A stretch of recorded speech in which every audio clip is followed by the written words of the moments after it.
Today we're looking at the latest spawn from the loins of Larian Studio, the latest RPG to grace the market, and the game that's making every AAA company out there sweat through their underwear. We're looking at Baldur's Gate 3, a game I didn't get the review early even though I've been a good boy. Haven't I, Larian? Haven't I been a good boy? So you're probably getting this review late. Sorry, I don't get games early. For those of you who dropped by anyway, thank you, I appreciate it. You may be wondering why this review is coming out so late after the game was released. Well, I do this crazy thing where I try to beat the games before I put out a review. That way my viewers can know that I always experience the game from the front to the back, and that I can always give an unbiased opinion on it based on the entire experience and not just a part of it. And with the Larian game, that's kinda needed. Divinity Original Sin 2 suffered from a weak second half, but had a really strong first half. With a game like this, it's best to see it all the way through to see if it suffers in the same way. So that is the goal of this review, to see if the game stands up to scrutiny the whole way through, and to see if it's the chosen one, or if it's just another RPG dressed up in fancier clothes. So let's dig in, shall we? But first, we need to do a little housekeeping. I did 2 playthroughs of this game. One solo and one multiplayer, so I could get a fuller picture of what the game was like. To do something like that takes a lot of time, and how I can afford to do such a thorough job is because of the fine people who donated on my Patreon page. So if you like this video and you want to see more like it, consider donating on Patreon. And without further ado-s, let's get back to the show. I think that it's appropriate for a game this size to break this review into 3 big hunks: the good, the bad, and the verdict. Let's start with the good, since that'll likely take up most of the runtime here. Let's start with gameplay. How does this thing play? Well, it plays a lot like you're playing a digital version of Pen and Paper Dungeons & Dragons, or at least as close as you can get to it this day and age. It copies all the stats straight from the book and reproduces all the spells from the player's handbook faithfully, or as faithfully as can reasonably be expected. A standout is the Speak to the Dead spell, which allows you to bring the dead back to life in order to have a little chat with them. You can ask them who they were and where their stashes are, and in some cases you can bring the enemy back to life to get information on the bosses in the game, like where they keep their stuff and so on. Then there's the advantage and disadvantage system that 5e is known for, here in all its glory. The game even keeps track of your height for things like fall damage and height advantages in combat. It even found a way to make improvised weapons good in a digital game. Unfortunately, the game only goes up to level 12, so we don't get to see all those crazy high-level spells, but what is here is quite good. Now, this is a point-and-click game, unless you're playing with a controller, in which case, well, I feel for you. Not the most streamlined experience ever, but also not terrible. But the mouse and keyboard is superior in my opinion, even though the controller has a drive option that isn't unlike the old KOTOR games, and those games were fun to control and play around with, so it kind of reminds me a little bit of those games, and that's a good thing. The reason it doesn't work for me is because there's just too many nested menus to make it fun and easy to control. I really hope this gets updated. Anyway, positives, gotta stick to positives. The keyboard and mouse interface is great and has a ton of little quality of life things, like being able to adjust the UI to be not only larger, but for each section to have wider columns if you prefer it that way. So you use your little mouse pointer to move your character around, and unlike most isometric RPGs from the golden age of games, this one has height. And boy oh boy, does height matter a lot. When traversing levels, it can get you into high places you normally couldn't get into. So for instance, Gith come with this class feature that augments their jumping ability, and there's more than one occasion where that extra jump height really came in handy. Then there's height's usage in combat.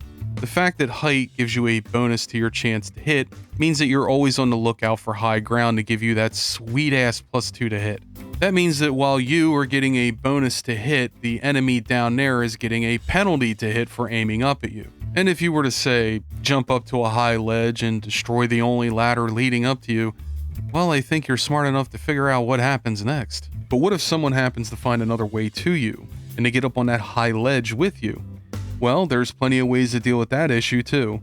You could fire a special arrowhead at the enemy that knocks them backwards, or you could use your athletic skill to push the enemy back, or use a spell to blast them off the ledge. Either way, the answer is always knocking the enemy off of that ledge, and letting them take that fall damage. Because you might be a barbarian with a 20-inch strength and the best weapon in the game, but you know what always hits harder? Gravity. Each combat encounter has multiple ways to approach the fight. For instance, approaching from the rafters, or approaching from a high-up cliffside, or coming up from below, or just walking in, dicks and clits swinging in the wind. The game, at least in the early access moments, really delivers on that freedom to choose. The level design offers many chances to do interesting things, including hiding behind a wall to get an ambush sneak attack, or breaking line of sight to force a ranged character to move. My favorite is using Eldritch Blast to knock enemies off of high up spaces and watching them fall to their deaths. And in Act 1, there's a ton of places like that, and I'm absolutely staggered by the amount of places that are in this game that utilize height as a combat variable. The Goblin Camp has more than one section where you climb a ladder and shoot enemies from the rafters, and the enemy will actually climb up those ladders and try to shove you off them. But at every turn, the game will throw at you what seems to be insurmountable odds. But there's always a gimmick. There's always a strategy that will see you through the fights unscathed. You just have to keep an eye out for paths that lead you to some sort of advantage in combat. Then we come to dialogue. For the first time in a long time, I actually like talking to people in a video game. I don't know if it's just the quality of the voice acting here or if the dialogue is just that good, but everything here, from the way lines are spoken to the lines being spoken, is top notch. Dialogue often mentions things that you've already done, and it makes events and the people in those events feel more like a part of the world. Exactly. The dialogue strikes a perfect balance between brevity and communicating everything that needs to be communicated. There's also a ton of checks in the game for persuasion, deception, insight, investigation. It never feels like a single skill goes unused for the most part. Then there's all the class-specific dialogue options, of which there are a ton more. Suffice to say that, especially in Act 1, you get a ton of options, and the more options you get, the better it feels to roleplay in a game like this. The companion stories are complex and offer a lot in terms of getting to know your companions, their backstories, their current problems, and so on. In this way, I think BG3 actually does a better job with the companions than BG2 did, and that's saying a lot coming from me. BG2 is by far in my top 5 games of all time, so I don't take this lightly. And to top it all off, you can fuck just about everyone. You know I want that more than fucking anything. In fact, you get your choice of mate. I'll come find you when the others have gone to bed. Wait up for me, all right? Okay.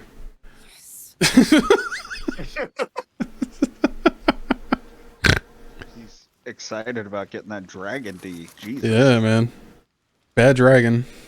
I don't know why I'm talking about that specifically, as if it were like a make or break feature, but you know, sometimes I get lonely. My name sounds so good in your mouth. Hey, that's what she said. You know what's gonna taste good in your mouth? It's little dragon dick. How does it feel kissing my lipless beak? Stealth is an interesting mechanic. See, in most systems, you couldn't pop back into stealth easily while in combat due to all the exploits that something like that would introduce. Stealth, in BG3, is stupidly powerful. Just watch as I snipe these gnolls from my perch without being seen once. It doesn't work all the time, and it requires you to break line of sight, but it works enough of the time that I never felt like the rogue was worthless on the battlefield. In fact, he was one of the deadliest people on the battlefield. It feels really good to be a thief in this game. Then there's consequences. In a lot of CRPGs, they'll tell you that your choices have consequences, and usually those consequences are underwhelming. Usually you end up having to fight people you wouldn't normally fight, or someone no longer wants to be your friend, but not in this game. At nearly every turn in this game, I found out what consequences that inaction on my part would bring. If I didn't finish that quest, what happens to the tieflings? If I screw up this fight, what happens to the town? My first playthrough was a mess because I didn't save scum at all, and I had to stick with the consequences of either my actions or the wicked random nature of the dice. Either way, it was a fun time that isn't just a slogan on the back of a box, it's real. Your choices really do have lasting consequences. The music is phenomenal. Like when I say it sounds big, I mean that it sounds like an orchestra is playing in your eardrums. The soundtrack has the ability to pump you up during moments of intense combat, and an ability to bring you down to earth when something significant happens. And the title screen music, that shit goes hard. The sound effects are also top notch. I'm talking about the sounds that you hear when you're just walking around, taking in the sights. The sounds of crickets and wildlife, the distant howl of a wolf, or the chaos and white noise of a bustling city. It all helps to immerse you into the environment. The voice acting is superb. Your scouting party has not returned, and half of the intruders escaped your guards. Sorry, mistress. We mucked up. And there's a lot of it. The entire game is voice acted, so you won't have to read one single line if you're the type of person that throws a fit on the ground every time a game asks you to read something. And the artwork is also phenomenal. Some of the best character work I've seen in a CRPG in a while, if ever, and even though the animations aren't exactly cinematic, I wouldn't say they're bad. In fact, it takes what canned animations did in KOTOR and games like it, and elevated them quite a bit. Everything, including the environment art, is extremely good, and I have a hard time picking it apart. It all just looks so solid, and instead of having a stylized look, it honestly looks like the art in a player's handbook brought to life. And then we come to pacing. Pacing's important because, well, you know, a lot of these games, they can tend to drag in the middle.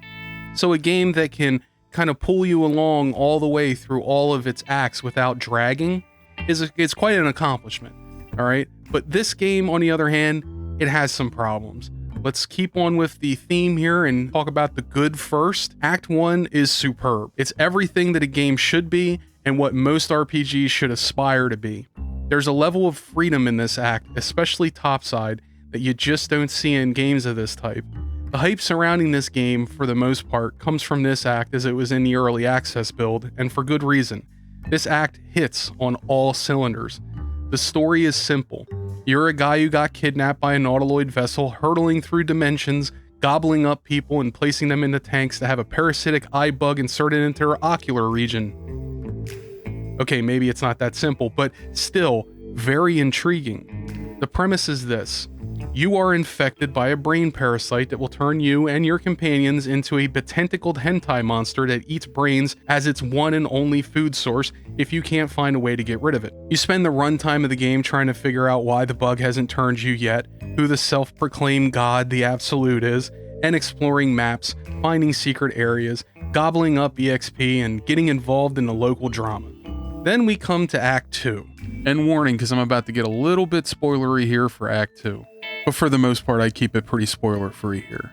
Act 2 has you going through an area that is sort of a gimmick. You have to walk around with a light source or you take damage, and that stays the gimmick for what feels like forever, as you'll be in this act for a while doing missions in town and one really long dungeon that was painful for me. Well, I kind of got screwed over. See, there's a section in Act 2 where you have to protect the cleric, or some really bad shit will go down. So the fight starts, I'm ready to go, I rolled horrible for initiative, and the cleric died before I can even get a turn in. Alright, let's see if she gets killed in one fucking round like she did in my playthrough. And as a result, I was forced to kill everyone in town, and because I killed them, I was unable to do their quest lines, and I missed out on a ton of experience. For instance, my friend Langolini was level 9, while I was level 6. Ooh, nice job. And because I had no strict reload policy on shit like this, I was stuck with my choices. I managed to get through the dungeon, but my god was it a struggle. But I played this part again in multiplayer, and I gotta say, I had a much easier time of things because I missed less content when traveling with other people, and therefore the experience was much more fun because of course it was. It was 3 friends playing a game together. Even masturbation is more fun with a friend, so that's not saying a whole lot. Does the bill police you like you do? No, don't go out the door! But the whole experience just felt so much smoother when playing with other people, and it renewed what was a flagging interest in the game for me. Yes, there was a point when I was not having a lovely time with this game, but I'll get into that later. Act 3 starts off a lot better. You have clearly defined goals, side quests that are much more than just simple fetch quests, and you get to meet 2 of the most well-defined characters in the game, which also just so happens to be the 2 big bads of the storyline. And all of that happens within the city of Baldur's Gate, and the main and side quests all fit with the environment. There's a focus on down-to-earth investigation in Act 3, which is a nice change of pace from the balls-to-the-walls encounters of Act 2. When I got to Act 3, I was immediately rejuvenated and wanted to play more than I did when I was trudging through the mire of Act 2. Even though I know that everyone's already getting their pitchforks ready and the honeymoon period with this game is not quite over yet, I think there are some things that some might say are negative about this otherwise excellent game.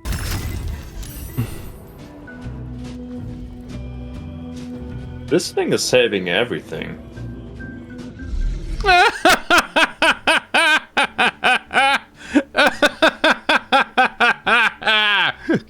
I can't stand this shit. Some believe that if this game is not deemed perfect by every single reviewer out there, that said reviewer should be pulled across the table and whipped for the pleasure of Missouri, but I'm willing to bear those whips.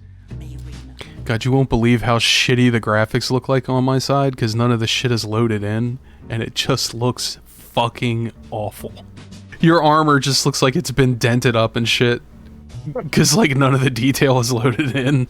I, who bravely go into the darkness, will tell you the truth, the whole truth, and nothing but the truth. So help me, Jeebus. And the truth is, no game is perfect, and neither is this one. So get over it, bitch! 85. 85 this time. 85. Working as intended. Let's start with the category of gripes I like to call my little nitpicks. These are things that are annoying to me, and may only be annoying to me. So in no particular order, here is an exhaustive list of my gripes. Stuffed ogre head. Wooden chest. Can't reach this. Yeah, we have to break down the floor. Which doesn't get highlighted anymore. Yeah, I already did it. The UI is not always responsive. Sometimes you have to click a button or a portrait 2 or 3 times in order for the command to take. And quite a few times I thought I was moving one character to ambush an enemy, and turns out it was a different character because I didn't click the fucking portrait 10 times to get it to activate. Controlling your group, in general, is a little wonky. See, in other games, when you go into stealth with one character, the rest of your characters stay put and don't move. That's to prevent situations like going up to a guy to sneak attack him, only to find out that your whole team came along with you to ruin the surprise present you had planned for the goblin ahead. Larian, on the other hand, was like, nah, fuck that noise, we're gonna be different. Here's how it works. You put one of your characters into stealth, and the rest of your party, which is currently not in stealth, come following right up behind you. Now, there is a group stealth button, but sometimes you just want one guy to go out and sneak up on somebody without bringing your entire entourage with you. I hope they change this in a future patch, because I know that it's not that big a deal once you get used to it, but it's just bad quality of life when I have to hit 2 buttons when only 1 button press would have done just fine. Like, I'm trying to throw this potion at me. Yeah, I'm trying to throw a potion at me, and it's saying that my path is interrupted, but my path is clearly not fucking interrupted by anything. Camera, at times, has a mind of its own, deciding in one fell swoop how far you could see and how much of it you're allowed to see. Whether the camera is clipping through the ceiling and refusing to come down to a level where you could see your characters, or getting stuck in geometry and refusing to come out, there's no telling what this little rapscallion will be up to next. Baldur's Gate 3 is a complexly designed game, and the geometry of the level tends to go all over the place. So to be honest, I'm kind of surprised the camera functions at all. But the camera really do be getting on my nerves sometimes, but like with nearly every problem that I'm going to have with this game, it ranks really low there on the list of priorities for me. Does the camera function? Yes. 99% of the time, all the time. I think that's acceptable. What isn't acceptable is the bugs, of which there are blessedly few, at least in my playthrough. The biggest issue I had was with well, I guess you could call it a corrupted save file, but what really happened is my save reduced my character's hit points to 0, and when I reloaded the save, the game thought all my characters were dead. It only set me back about 15 minutes, however, because the game has a very generous autosave system, and I was hitting quick save quite often on top of that. So, not really a big deal, but I could see it being a bigger deal if you're saving in the middle of a difficult battle and ended up having to do it all over again. I know that would surely piss me off. But my favorite bugs are things like trying to jump a pit and instead of jumping it, hitting an invisible collision and dying in the middle of a fight. My all-time favorite is a little bug in the third act which, let's just say the third act is buggy as hell. I'll give you one guess as to why. Early access, that's why. This bug is great. Here's what happens. At a certain point in the game, you're going to get to a mob that will harass you on the street and end up attacking you when they see you. But some of them have a dialogue option labeled wisdom, and if you succeed, they'll stop harassing you. But that's a fucking lie, because what will actually happen is they'll get locked into an infinite loop of conversations and lock you into place, giving you no opportunity to move out of their range before they talk to you again. It's a game-breaking bug, because the only option it leaves you with is having to kill every Steel Watcher you see. Act 3 is a fucking mess quality control-wise. Then there's the little things. The things that really take a piss in your Cheerios.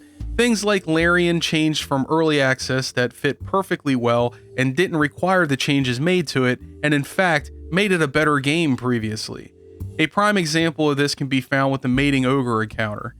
Used to be that you can climb up onto the roof of that encounter, look down into a window from the top, and shoot down into the room and kill the ogre and the bugbear without having to open a door. But now they've made it so you can't see through the window, and instead, you have to open a door, see the mating ogres, go, "Ha ha, that funny," like a slack-jawed imbecile, and proceed to kill them. They made an encounter that made me and everyone else who encountered it the first time think they were super smart and clever for figuring it out, and made it into an unfunny joke. Also, can you imagine the smell in there? Now that we got the nitpicks out of the way, we come to the real problems, the things that may or may not actually hamper your enjoyment of the game, depending on your tolerance to such things. Let's start with pacing.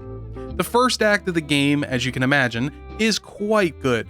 It spent, after all, quite a long time in testing, as it was the first section we were given access to in early access. But then you get to Act 2, and the Shadow Curse. And this area is one of those areas that you're impressed with at first until you realize you're going to be spending hours. Many hours in this place trying to take down the Absolute or siding with the Absolute. Either way, many hours are going to be spent here, and the area, quite frankly, is a pain in the ass. At first, it's a pain in the ass with the having to move and turn base because I didn't have my light out, but it's also pretty visually meh. Like, I know it's supposed to be that way, dark, forbidding, and all that, but it's just a drag to play in for the amount of time that you have to play in it. And this is also the time where the encounters go from multiple solutions to a problem to, here's 9 enemies, deal with them somehow. I feel like I need another playthrough to really get a good feeling for the combat, but from this first 2 playthroughs, it feels like the design goes from open and intriguing to rooms full of monsters. Then we come to the AI. The AI can sometimes have rocks for brains. I can't tell you how many times I've hit an enemy in stealth from outside their cone of vision, then pop back into stealth before they can find me, even though many times they didn't even bother looking for me. Like, imagine getting shot in the back with an arrow and finding it an annoyance instead of the life-threatening injury that it is. Then, because the enemy isn't reacting, I pop back into stealth and do the exact same thing over and over again until the target's dead. I did this same thing on an entire camp of hyenas and gnolls, and not a single one of them spotted me doing it. They just stared off into the distance, wondering what kept stabbing them in the back. Being as how my first playthrough was with a rogue, I saw this happen a lot. I got really good at taking out enemies from stealth without ever getting into combat with them. It's satisfying to pull off, especially when the AI starts looking for you, but on the occasions when the AI is less I than A, well, I'm not entirely sure it's the way the game was meant to be played. Then we get to sound. The quality of the voice acting recording is all over the place.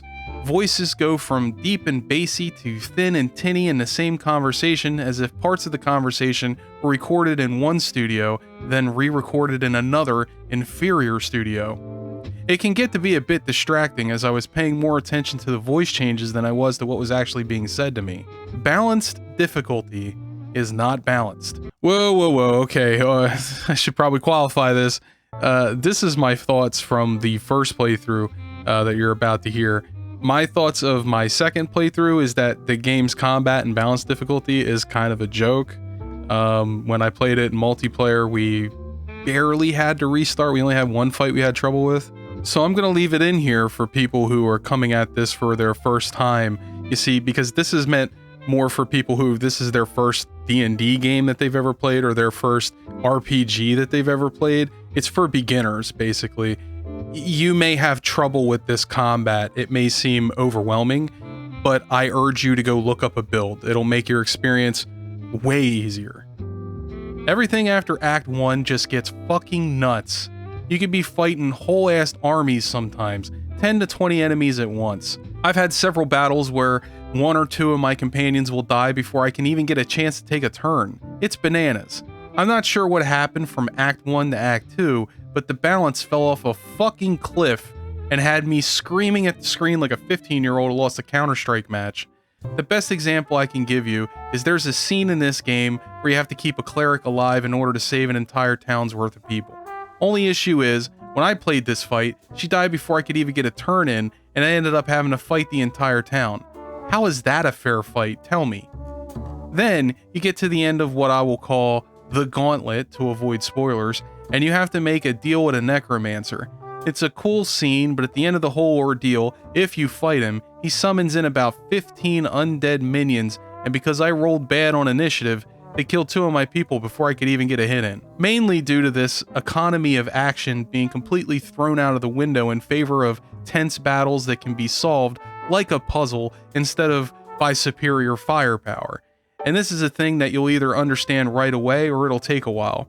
Every fight has a cheesy way to undermine the design, and this isn't necessarily a complaint. I actually kind of like this about the combat. It's just that, like I said, Act 1 was designed to be fair no matter what your tactic was. Sneaky, superior positioning, or just walking like a badass, it was all relevant. But once you get to Act 2, that just stops being the case. But Strat, someone will say in the comments, I beat the game using a controller on the hardest difficulty and I never died once. Get good, loser. To which I will say, fucking nothing. I don't give a shit how good you are at a game. To put it another way, only 2.9% of the people who bought this game at the time of the recording of this video actually beat Act 2. It could just be that people are taking their time with the game, which I completely understand. Or it could be evidence that people fall off the game at Act 2. Something to chew on at least. Then there's the little issue of being underleveled. By Act 2, I was level 6 having to fight big-ass groups of level 8s, and I didn't even miss that much content. Me and a friend went map to map on Discord, and I went back through and cleaned up areas I had missed before, and it still wasn't enough to level up even once. So I had to go through the entire area, brimming full of monsters who were 2 levels above me, and all this happened because I refused to save scum. Never again will I make that mistake, that's for sure. Do you see how many there are? 1, 2, 3, 4, 5, 6, 7, 8, 9, 10, 11, 12, 13. And I managed to do alright. Until I got to the Zrel fight, that is. That fight is a wall that I ran my head against way too many times, only to find out that there's a way to sneak around the fight, and that's the kind of thing about this game that I actually kind of like. It rewards the curious, and I can't lie to you, in my first playthrough, I wasn't being very curious. It's kind of the curse of being a game reviewer. Time is of the essence, so to speak. Then there's the big city that the game is named after, Baldur's Gate. When you get here, you'll likely be anywhere from level 10 to level 11, if you didn't get screwed over and the city is just one big-ass city. I read an interview recently where the lead guy over at Larian was bragging about how he came up with the decision to make it all one big loaded zone. And I disagree with this. The city is too damn big. There's too much ground to cover when you need to walk from one end of the map to the other, and finding things is a bit harder. This might be in the realm of nitpicks, but I think the city should have been broken up into chunks or districts in order to just make things a little easier to find, or for people to be able to catalog what's in a specific place better in their mind. Like you can have the temple district, you can have the graveyard district, you can have the tavern district, you know, that kind of thing, so that you know what you're going to be getting into when you load it up. But like I said, this is probably in the realm of nitpicks, so you could just feel free to completely disregard this. So would I recommend Baldur's Gate 3? Yes, absolutely. It's a great game that, for me, flubs a little in the mid-game, but still manages to be better than a lot of the trash we see coming out of the AAA space. And by better, I mean it's not even a goddamn competition, okay? This game is head and shoulders better than anything I've seen in years. I would say that this is like contender for one of my favorite games of all times. It's definitely up there in the top 10. And there's a ton of clickbait videos out there right now debating whether or not this game is a new milestone for CRPGs, and they only have this to say. This isn't a new milestone. It's just that you haven't seen a real game in so long you've forgotten what they look like. And this has been a rant from Strat-Edgy, and now that you heard it, go play some games.